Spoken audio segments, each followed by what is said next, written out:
Bien, buenos días. Vamos a dar inicio a la palabra que vamos a compartir hoy. Voy a invitarle para que vaya al Evangelio de San Juan, exactamente en el capítulo 4. San Juan, capítulo 4. Vamos a leer del verso 5 al verso 15, aunque vamos a estar interactuando ahí con todo ese pasaje.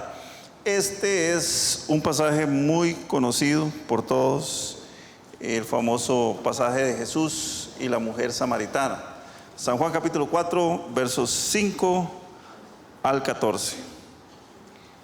Y dice la palabra del Señor: Vino pues a una ciudad de Samaria llamada Sicar, junto a la heredad que Jacob dio a su hijo José. Y estaba allí el pozo de Jacob. Entonces Jesús, cansado del camino, se sentó así junto al pozo. Era como la hora sexta. Vino una mujer de Samaria a sacar agua, y Jesús le dijo: dame de beber. Pues sus discípulos habían ido a la ciudad a comprar de comer. La mujer samaritana le dijo: ¿cómo tú, siendo judío, me pides a mí de beber, que soy mujer samaritana? Porque judíos y samaritanos no se tratan entre sí. Respondió Jesús y le dijo: si conocieras el don de Dios y quién es el que te dice dame de beber, tú le pedirías y él te daría agua viva. La mujer le dijo: Señor, no tienes con qué sacarla y el pozo es hondo. ¿De dónde pues tienes el agua viva? ¿Acaso eres tú mayor que nuestro padre Jacob, que nos dio este pozo del cual bebieron él, sus hijos y sus ganados? Respondió Jesús y le dijo: cualquiera que bebiere de esta agua volverá a tener sed. Mas el que bebiere del agua que yo le daré no tendrá sed jamás, sino que el agua que yo le daré será en él una fuente de agua que salte para vida eterna. Gloria al Señor. Para mí lo interesante de esta historia, o esta interesante historia que nos muestra el Evangelio de San Juan en el capítulo 4, es una especie de excepción con respecto a los demás textos que podemos encontrar en nuestra Biblia, en el Nuevo y en el Antiguo Testamento. Por lo menos podríamos decir que desde los inicios, desde el libro de Génesis hasta el libro de los Hechos, los textos bíblicos son muy constantes en cuanto al tratamiento que hacen en cada uno de sus capítulos del abordaje de los temas. En la mayoría de ellos, si usted los analiza, si usted lee con cuidado cualquier capítulo de la Biblia, en la mayoría de los temas es poco probable encontrar a una mujer como protagonista. Digo la mayoría porque sí hay sus excepciones. Y es por eso que este pasaje me llama la atención, y básicamente en los siguientes aspectos. El primero de ellos es que Jesús se relaciona o entabla una conversación directamente con una mujer, y es un asunto cultural, meramente cultural, que debemos entender. En nuestros días no es nada extraño, sobre todo para nuestra cultura occidental, donde es normal que los hombres y las mujeres se relacionen entre sí, tengan conversaciones, interactúen, normal. Para nosotros esto es normal, pero para la cultura judía o para la cultura de esos países, todavía hoy en día en algunos países de Medio Oriente sigue siendo una rareza. No es común que hombres y mujeres interactúen. Recordemos que en los tiempos de Jesús la mujer estaba relegada o estaba marginada a un segundo plano, y solo se le permitía actuar o hablar con varones en algunas ocasiones. Hace poco estaba viendo un documental donde un consejo tribal, es un consejo de ancianos en un país, creo que era Pakistán, se reunía para considerar, para juzgar un asunto donde acusaban a una mujer de haber hablado en público con un varón, y la condenaban a, no sé si eran 100 o 200 azotes, o sea, 200 garrotazos. Esto es algo que todavía sucede en esos países. Así que cuando vemos a Jesús hablando con la mujer, es una especie de rareza. En la cultura judía, que era una cultura predominantemente machista, esto era bastante raro. Y para efectos de que lo documenten ustedes, en el templo que había en Jerusalén existía un atrio especial donde las mujeres iban a adorar. Las mujeres no estaban mezcladas con los varones. Ese atrio estaba separado totalmente del lugar donde se congregaban los varones, y Jesús, hablando con la mujer, nos aparece en el texto como algo que no es común. El segundo aspecto es que esa mujer no era una mujer judía. Recordemos que según el texto la mujer era samaritana, es decir, habitaba en una parte que ahora en ese momento pertenecía al Imperio Romano, pero que antes había sido parte del Reino del Norte, o lo que se conocía como Israel, a partir de la división de los dos reinos en el año, aproximadamente año 1000 antes de Cristo. En ese lugar, los pocos judíos que quedaron en esa tierra, Samaria y todas las tierras alrededores, los pocos judíos que quedaron sufrieron un mestizaje, es decir, ellos se mezclaron con gente de otras razas, de otros pueblos. Era algo que estaba totalmente prohibido también para los israelitas. Se mezclaron entonces con gentiles. Cuando hablo de gentiles, los conocidos de la época, los sirios, los asirios, los griegos, entre otros, que fueron los que llegaron a poblar esa parte del territorio de Israel. Entonces, los judíos del antiguo reino del sur, o lo que se conocía como Judea, consideraban gentiles, es decir, paganos, a los samaritanos, porque no eran una raza pura. Era una distinción un tanto clasista que ellos utilizaban. Cuando usted lee la Biblia se encuentra con que dice que judíos y samaritanos no se llevaban entre sí, y esa era la razón. Y el tercer aspecto es que Jesús se le revela a esta mujer como un ser divino, se le revela como Dios. En el verso 10 él le dice a la mujer que si supiera con quién está hablando, ella le rogaría que le diera vida eterna. Y después la mujer samaritana le dice que ella sabe que ha de venir. Yo sé que ha de venir el Cristo, le dice la mujer. Y en el verso 26 Jesús le responde: yo soy el que habla contigo. Pero esto se los pongo en perspectiva porque es importante que cuando leemos la Biblia entendamos que estos textos no fueron puestos al azar en nuestra Biblia o en nuestro libro sagrado. Dios ha permitido que estas cosas sean mostradas con el objeto de que nosotros entendamos algo muy importante con respecto a Jesús. Lo primero de ellos es que Jesús es nuestro Salvador. Él no hace acepción de personas, es decir, Jesús está disponible para todos. Esto lo encontramos a partir del momento en que Jesús viene a la tierra y Él habla acerca de que el reino de los cielos se ha acercado. ¿A quién se ha acercado? Se ha acercado al mundo, se ha acercado a todos. Por esa razón es que Jesús no hace acepción de personas. El segundo aspecto es que Jesús es el Hijo de Dios que vino a la tierra para traernos salvación y vida eterna, que es lo que Él está revelándose en ese texto y específicamente a esa mujer. Y lo tercero es que para recibir a Jesús, los seres humanos lo único que necesitan es abrir su corazón. ¿Por qué? Porque si leemos con cuidado nos vamos a encontrar que hay una especie de formalidad o formulismo en cuanto a lo que la mujer pensaba y a lo que Jesús le estaba ofreciendo. Y eso es lo que quiero que revisemos con respecto al texto.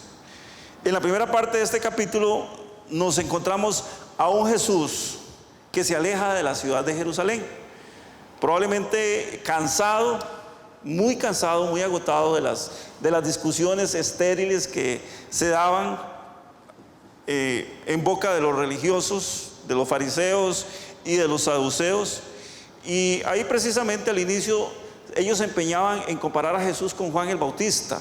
Entonces entraban en una discusión diciendo que quién era el que bautizaba más, si era Jesús o Juan el Bautista que bautizaba más gente. El autor o el traductor de la Biblia ahí nos explica que Jesús no era el que bautizaba, sino que eran sus discípulos. pero que en realidad ese no era el punto. ¿Por qué? Porque Jesús no vino a bautizar a la gente, Jesús vino a salvar a la gente. Entonces ese trabajo como que no estaba encomendado a Jesús, y la gente se enfocaba cuando veía pasar a Jesús, no buscaba lo que Él les llevaba, no buscaban el mensaje, esa agua viva que Él trataba de llevarle a la gente, sino que se enfocaban en cuestiones muy estériles, como por ejemplo decir, bueno, es que Jesús tiene más gente bautizada que el otro, que Juan Bautista. Y bueno, la cosa es que Jesús seguramente se cansa y decide darse unas vacacioncitas pequeñitas y se va para su tierra natal, para Galilea, que era, según la Biblia, su pueblo de origen, o al menos donde se consideraba que Jesús vivió sus primeros 30 años de vida. Y en ese trayecto, cuando él decide salir de Jerusalén, probablemente iba a visitar a su mamá y a su padrastro y a sus hermanos. Ese trayecto era bastante largo, y con la intención tal vez de descansar de ese diario ajetreo aburrido. Debe ser aburrido estar escuchando a la gente discutir cosas sin sentido. Jerusalén era una ciudad muy cosmopolita, es decir, había mucho tráfico de personas, llegaba gente de todos los lados. Recordemos que eran los tiempos de la ocupación romana, y entonces venía gente de todos lados del imperio y se congregaban ahí, y había mucho movimiento de personas. La gente iba y venía de todas las partes del imperio romano. El asunto es que Jesús va caminando rumbo a Galilea, y en ese trayecto tiene que pasar por Samaria.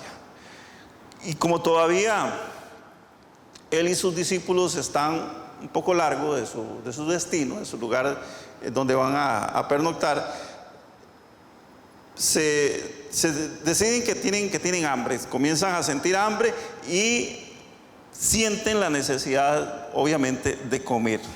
Por esa razón es que él encarga a sus discípulos que vayan a comprar comida a un poblado cercano que era parte de Samaria, y él se queda junto a ese pozo, que era precisamente la heredad que Jacob le había dado a su hermano, que Jesús le había dado, que Jacob le había dado, la herencia que Jacob le había dado a José. ¿Cuándo había adquirido Jacob ese pozo? Cuando él, por cosas del destino, se topa con su hermano Esaú y se reconcilian. Recuerden que Jacob y Esaú eran enemigos a muerte, eran enemigos mortales, como lo vimos en una predicación anterior. Esto lo encontramos cuando él compra el pozo y compra ese terreno en Génesis capítulo 33, versos 18 al 19. Y este terreno lo va a heredar posteriormente su hijo José. Al quedarse solo en el pozo, Jesús, por supuesto, ocurre ese famoso encuentro. Él estaba por ahí sentado, tal vez a la sombra, cuando llega una mujer al pozo a sacar agua. Y entonces inicia esta conversación de la cual leímos un poco al principio. Pero tal vez lo fuerte, el punto alto del relato inicia cuando la mujer le pregunta a Jesús, le dice que por qué razón él, siendo judío, le pide a ella agua. O sea, en buena teoría ni siquiera debió haberla levantado a ver, ni siquiera le hubiera alzado la vista, y mucho menos dirigirle una palabra. Entonces la conversación que Jesús hace se desarrolla básicamente en estos tres versos, en el verso 10, en el 11 y el 12. Le dice, respondió Jesús y le dijo, si conocieras el don de Dios y quién es el que te dice, dame de beber, tú le pedirías y él te daría agua viva. La mujer le dice, vean la diferencia entre lo que expone Jesús y lo que la mujer piensa. Ella le dice, Señor, no tienes con qué sacarla y el pozo es hondo. ¿De dónde pues tienes el agua viva? Verso 12. ¿Acaso eres tú mayor que nuestro padre Jacob, que nos dio este pozo, del cual bebieron él, sus hijos y sus ganados? Evidentemente aquella mujer no tenía ningún tipo de discernimiento, obviamente, pues Jesús le habla en términos espirituales y ella solo se fija en las cuestiones físicas, en lo que tenía al frente, lo que tenía alrededor. Y esto es parte también de lo que los seres humanos de manera general percibimos cuando nos enfrentamos a la posibilidad de tener que creer que las cosas naturales se pueden explicar, que las cosas sobrenaturales se pueden explicar a partir de cosas comunes, de cosas que nos encontramos en el mundo natural. Si usted lee los evangelios, se va a encontrar que esa fue la lucha de Jesús todo el tiempo. ¿Por qué se habla de las parábolas? ¿Por qué son tan importantes las parábolas en la historia de la vida de Jesús en los evangelios? Porque Dios trata de explicarnos a nosotros que en el mundo natural podemos encontrar una respuesta a todas las cosas sobrenaturales que vemos.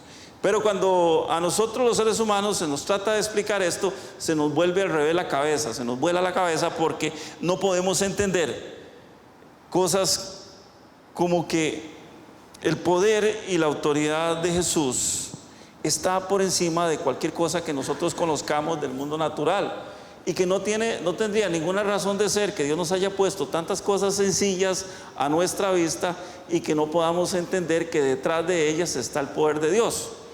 O sea, detrás de algo natural hay un poder sobrenatural, y es el poder de Dios, detrás de cosas que a nosotros a veces nos parecen simplemente comunes y corrientes.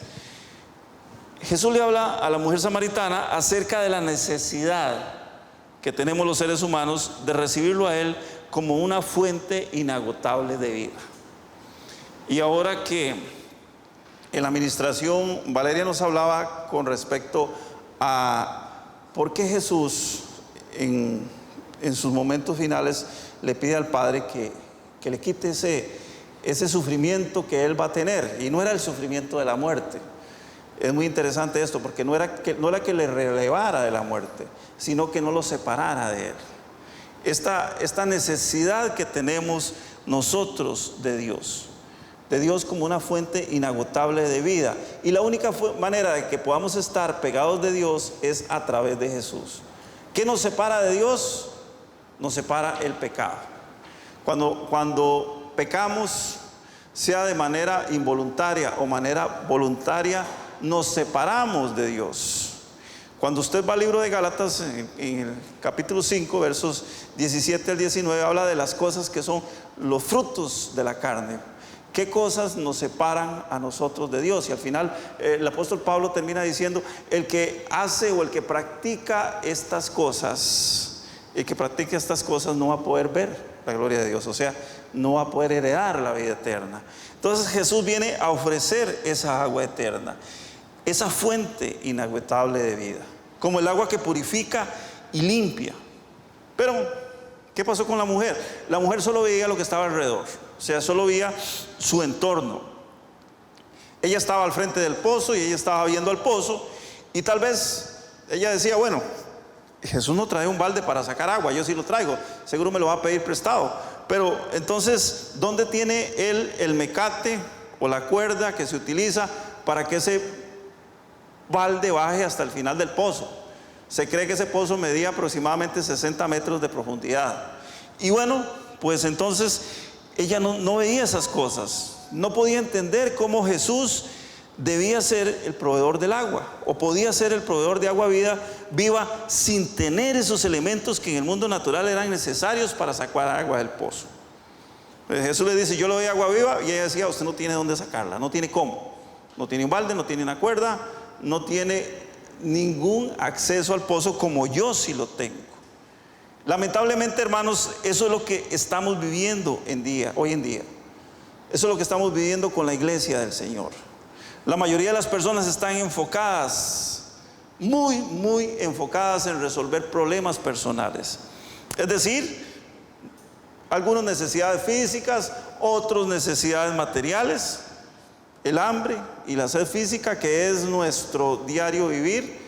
Me hacía gracia porque en estos días compartíamos un almuerzo y alguien dijo por ahí: ¿por qué será que Dios no nos programó para que comamos y tengamos el estómago lleno y la suficiente energía como para comer dentro de un mes, verdad?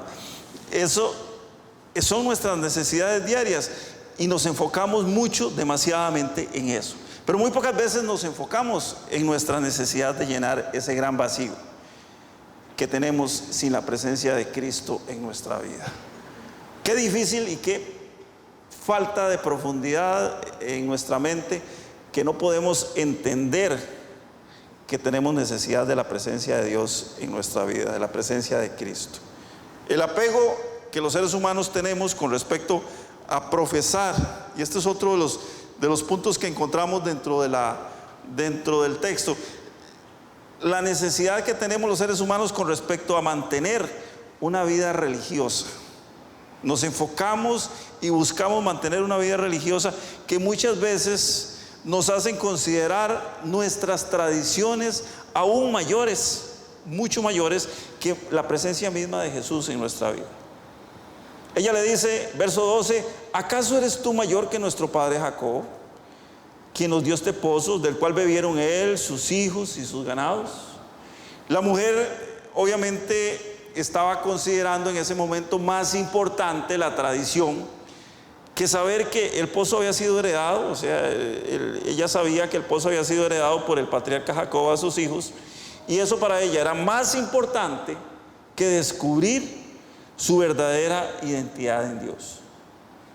Hoy en día la iglesia se desangra, se muere poco a poco, gota a gota, en competir entre denominaciones.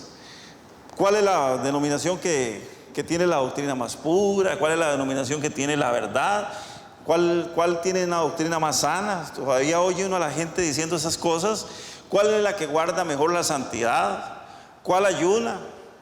Incluso algunos dicen cuáles son los que no comen durante la Semana Santa, que es prohibido comer, y muchas otras cosas que se le agregan diariamente a la carrera por la vida eterna. Porque si usted ve, a final de cuentas, la mayoría de la gente anda detrás de eso. Es una carrera constante por tratar de buscar o tratar de heredar la vida eterna, pero mal enfocados. ¿Por qué? Porque están enfocados precisamente en cómo resolver por sus propios medios su vida espiritual, hermanos, y eso no lo vamos a lograr nunca. Nunca vamos a poder resolver por nuestros propios medios nuestra vida espiritual. Siempre que nos enfocamos en cosas que no son lo que el Señor nos marca, el camino que debemos seguir precisamente a través de Jesucristo. ¿Cómo podemos mantener nuestra relación personal con Dios? Únicamente manteniendo una relación personal con Jesucristo. Según dice el pasaje, era la hora sexta, en aquella tarde eran la hora sexta, era aproximadamente las 12 mediodía, cuando Jesús llega al pozo, y la tarde comienza a moverse, comienza a avanzar, y la conversación se estaba poniendo interesante, porque hay un momento en el cual cuando usted lee se va a encontrar que de pronto la mujer parece entender que Jesús es la fuente de agua viva, y le dice, en el verso 15, le dice, Señor, como que de pronto le cae una chispa y ella comienza a entender, le dice, Señor, dame esa agua, para que no tenga yo sed, ni venga aquí a sacarla. Aunque tiene una mezcla entre la situación espiritual y la necesidad física de tomar agua, pero bueno, Jesús le dice, bueno, vaya, traiga a su marido, porque le voy a explicar cómo está la situación. Y entonces ella le responde que no tiene marido. Y Jesús le dice, has dicho bien, porque has tenido 5 maridos, el que tienes ahora no es tu marido. Entonces, aquí la situación ya otra vez se vuelve a desenfocar, y la mujer pierde el hilo que estaba siguiendo con Jesús. Y para disimular, ella le dice algo que, como lo podemos ver, es el as que tenía bajo la manga. Le dice, Señor, me parece que eres profeta. Y como que remienda la situación, porque como decimos nosotros, le tiró una bomba de humo, como el pulpo que va a escapar de su perseguidor y suelta un chorro de tinta. Algo así hizo la mujer. Le dice, Señor, me parece que tú eres profeta. Pero nuevamente ella vuelve a enredar la película y decide volver a la discusión con Jesús.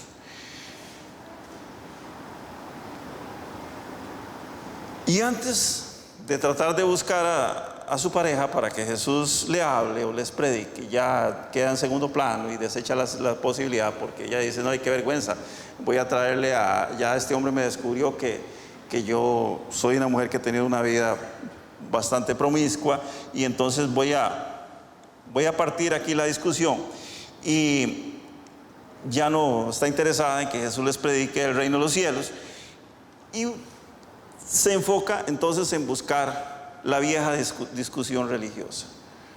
Verso 20 le dice: nuestros padres adoraron en este monte, y vosotros decís que es en Jerusalén el lugar donde se debe orar.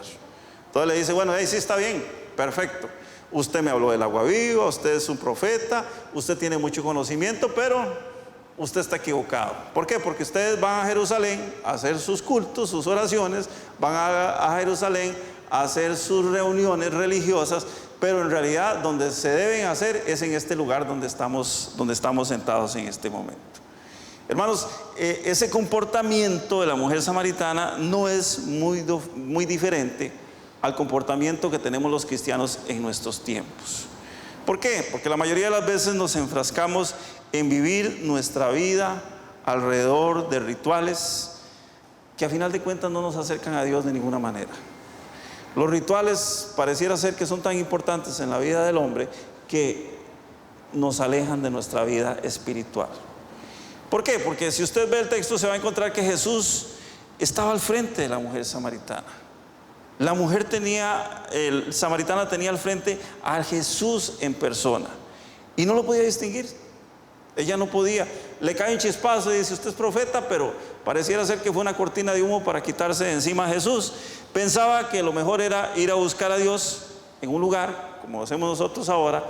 Qué bonito, en un templo, en una sinagoga, en un auditorio, o como le llamamos nosotros, en una iglesia, donde tradicionalmente la gente solía ir, o aún en estos días suele reunirse.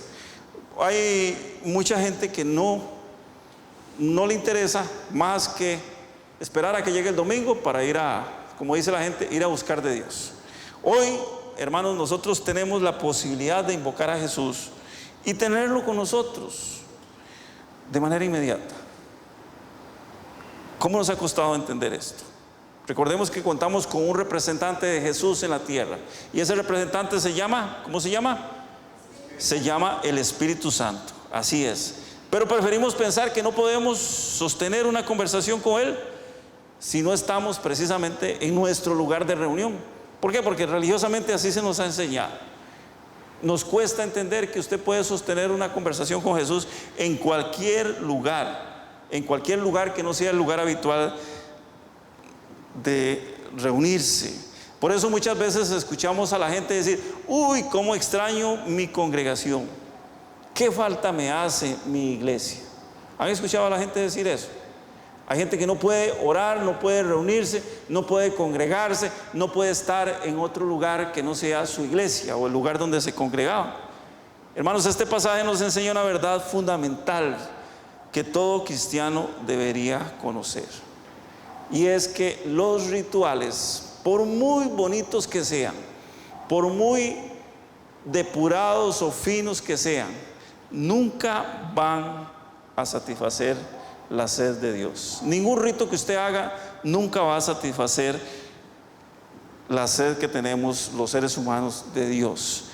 Por más adornado, por más bonito que sea el lugar, por más que nos guste la música que se toque, por más bonito que hable el predicador de turno. Hay predicadores que hablan muy bonito y que tienen muy buena, ¿cómo se llama esto? Muy buena oratoria, pero por muy bonito que sean todas esas cosas, nunca nos va a llenar si Dios no está en nuestro corazón. De nada nos sirve si no tenemos a Cristo en nuestro corazón. Y vea que cuando usted analiza, cuando usted estudia el texto, se va a encontrar que la respuesta de Jesús fue y sigue siendo categórica. Vea lo que dicen los versos 23 y 24. Dice Jesús: mas la hora viene, y ahora es, cuando los verdaderos adoradores adorarán al Padre en espíritu y en verdad. Porque también el Padre tales adoradores busca que le adoren. Dios es espíritu y los que le adoran en espíritu y en verdad es necesario que le adoren. Una vida de adoración no es una vida metida en un lugar de reunión. Una vida de adoración es una vida consagrada, una vida dedicada a Dios. Y cualquiera diría, pero ¿cómo voy a estar yo las 24 horas adorando a Dios? Claro que sí, aunque materialmente es imposible. ¿Por qué? Porque uno dice, no, yo no puedo estar adorando a Dios si estoy trabajando, pero sí puede estar trabajando de acuerdo a los preceptos que Dios le ha dado para que usted trabaje de manera que sea testimonio, que sea ejemplo.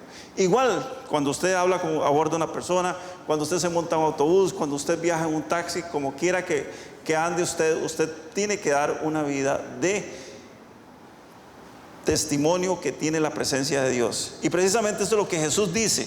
Dice que los verdaderos adoradores adorarán al Padre en espíritu y en verdad. En espíritu, ¿por qué? Porque va a haber una conexión directa con el Señor a través de la persona de Jesucristo. Y en verdad, porque lo que están dando, lo que están mostrando es el testimonio de una vida en el Señor. Por eso es que el apóstol Pablo nos dice que nosotros somos cartas leídas. ¿Por qué? Porque la gente nos está viendo. Y recordemos esto, a los cristianos se nos pide más que a la gente del mundo. A los cristianos se nos pide más que a la gente no convertida, por una razón muy sencilla, porque la gente espera en nosotros un resultado. Y es interesante, aun cuando no conozcan a Dios, si usted dice que es cristiano, inmediatamente la gente espera un comportamiento diferente. ¿Cuál es nuestro comportamiento? Tiene que ser un comportamiento diferente en cualquier lugar que estemos, hermanos. Y hoy en día la gente dice, sí, yo soy buen cristiano en mi casa, en mi iglesia, yo soy buen cristiano en la calle. Pero hay un lugar donde la mayoría de la gente está expuesta o se está exponiendo todos los días. Se llaman las redes sociales. Cuando subimos una foto, cuando subimos un comentario, cuando reenviamos algún texto que nos encontramos ahí, tengamos mucho cuidado. ¿Por qué? Porque muchas veces son cosas que no edifican, en primer lugar, no edifican a la iglesia, y en segundo lugar, no dan testimonio de nuestra condición como cristianos. Tengamos mucho cuidado, hermanos, porque eso significa también adorar a Dios en espíritu y en verdad. Así que la adoración no es solamente levantar las manos y cantar cuando estamos en el culto. Eso es lo que nos han enseñado. No, adorar a Dios es llevar una vida delante del Señor y delante de las personas. Hemos visto, hermanos, en estos días que llamamos de Semana Santa, que la gente se dispersa y busca satisfacer sus necesidades de descanso y de esparcimiento. Dejan de lado su relación con el Señor porque posponen cualquier intento, cualquier necesidad que tienen de acercarse a Dios para cuando termine la Semana Santa. Y dicen, cuando termine la Semana Santa voy a regresar otra vez a adorar a Dios. Y usted oye a la gente dice, ahora sí tengo que ponerme las pilas, ahora sí tengo que volverme a Dios. Ya tuve una semanita de descanso, como si en Dios hubieran vacaciones. Y lo interesante de esto es que podemos tener vacaciones siempre. Podemos tener vacaciones siempre de nuestras preocupaciones, de nuestras angustias, de nuestras cargas, de nuestras necesidades, si estamos en Cristo. Porque Cristo dijo que pusiéramos nuestras cargas sobre Él, ¿cierto? Amén, claro que sí. Pero mucha gente pospone esto para después de los días de vacaciones o los días de descanso. Y el próximo domingo vamos a ir a la iglesia, vamos a ir al auditorio y se va a llenar. Por ahora, esta semana estoy en modo stand-by o en modo pausa, como dicen algunos. Lamentablemente, hermanos, y ustedes lo han visto en estos días, lamentablemente muchas de esas personas que se fueron en vacaciones en Semana Santa no van a poder regresar a sus casas, cristianos y no cristianos. Muchos se quedaron por ahí, algunos murieron ahogados en un río, o murieron ahogados en el mar, o fueron víctimas de un accidente de tránsito. No sé por qué razón, yo lo asocio con el desenfreno que tiene la gente cuando anda en la calle, la falta la falta de cuidado y demás. En Semana Santa, en nuestro país se disparan las muertes, ustedes lo han visto, muertes por accidente, muertes por ahogamiento, incluso hasta suicidios se ven. ¿Por qué es esto? ¿Por qué se da esta situación? Porque la gente se aparta de Dios y decide irse en otras palabras, a disfrutar de la vida, según ellos, o a descansar. Lamentablemente, hermanos, muchos de esos no van a regresar el próximo domingo a sus actividades habituales, incluso el lunes a trabajar. ¿Y por qué sucede esto? Porque su prioridad no fue Dios, se fueron a buscar otras cosas. Dios, hermanos, está buscando que le adoremos en todo momento. Él nos recuerda que es necesario, absolutamente necesario, que le adoremos. Y repito, ¿qué es adorar? ¿Qué es una vida de adoración? Una vida de adoración es una vida cuidando nuestra relación con el Señor. Y tenemos que cuidarla, repito, en todo lado. Recordemos que los cristianos estamos expuestos en cualquier parte que vayamos. Él nos recuerda que es necesario que le adoremos y esa es una necesidad nuestra. Todos los seres humanos nacemos con esa necesidad. Por eso, hermanos, es importante que no nos apartemos de Cristo, que es la única fuente inagotable de vida. Al final de cuentas, usted lee el texto y se va a encontrar que la mujer samaritana nunca entendió. No entendió qué era lo que Jesús le decía. Simple y sencillamente se quedó con la interrogante: bueno, ¿y cuál es esa agua de vida que Jesús me quiere dar? Yo sé que nosotros sí sabemos cuál es esa agua de vida y no nos vamos a quedar con la interrogante. Pero es importante que meditemos en esto. No nos enredemos en discusiones inútiles, en cuestiones de ritos, de creencias, de religiones. Vayamos a la religión pura, que es la palabra de Dios, la que nos enseña cuál debe ser nuestro comportamiento delante de Dios y delante de las demás personas. Porque si nosotros conocemos exactamente cómo es que Dios quiere que nosotros vivamos, vamos a tener una vida delante de la presencia del Señor. Donde quiera que estemos, hermanos, donde quiera que vayamos, démosle siempre el primer lugar al Señor, que es lo que a Él le pertenece. Y que nada nos quite, que nada nos aparte, que nada nos aleje de eso tan hermoso que hemos obtenido cuando Cristo en la cruz del Calvario, aquel fatídico día viernes, expiró y dijo: Señor, consumado es. Recuerde esto: su salvación, mi salvación, fue realizada, fue consumada aquel día en la cruz del Calvario. No desperdiciemos esa oportunidad. Creámosle a Dios, vivamos en la presencia del Señor y no nos apartemos de Él en ningún momento. Así que, hermanos, en esta mañana, que esa paz de Dios hermosa, gloriosa, que Él nos regala todos los días, que sobrepasa nuestro entendimiento, porque no es fácil entenderlo, no es fácil percibirlo con nuestros sentidos, nos guarde y estemos irreprensibles siempre para la gloriosa venida de nuestro Señor Jesucristo. Y recuerde, la palabra del Señor nos exhorta a que vivamos para el Espíritu y no para las obras de la carne. Que Dios le bendiga y que tenga una semana llena de éxitos en el nombre de Cristo Jesús.